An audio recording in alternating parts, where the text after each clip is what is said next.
தடைப்பதற்காக 3 மாதம் முதல் சுமார் 170 இருசக்கர காவல் படைகள் அமைக்கப்பட்டுள்ளது.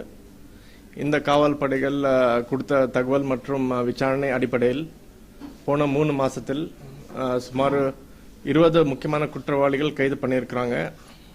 இந்த குற்றவாளிகள் இருந்த 48 வழக்கில் 75 லட்சம் மதிப்புள்ள சுமார் 350 சாவரின் நகைகள் எல்லாம் பறிமுதல் பண்ணியிருக்காங்க. நேற்று இரவு ஒரு முக்கியமான ரகசியமான தகவலில் டி கல்லுப்பட்டி ஆய்வாளர் மற்றும் தனிப்படைகள் ஒரு 5 பர்சன்ஸ் இருக்க குற்ற கும்பலை கைது பண்ணியிருக்காங்க. இந்த கும்பலை விசாரணை பண்ணும்போது மதுரை மாவட்டத்தில் நிறைய இடங்களில் நிறைய குற்றங்கள் சம்பந்தப்பட்டதாக தெரிய வந்தது. தொடர் விசாரணை பண்ணும்போது இவர் இந்த 10 லட்சம் மதிப்புள்ள 55 சாவரின் நகைகள் பறிமுதல் பண்ணியிருக்காங்க. மாவட்டத்தில் 11 வழக்குகளில் சம்பந்தப்பட்டிருக்காங்க. இந்த கும்பல வேற மாவட்டத்தில் கூட நிறைய வழக்கில் சம்பந்தப்பட்டிருக்கிறதா தெரிய வந்திருக்கு.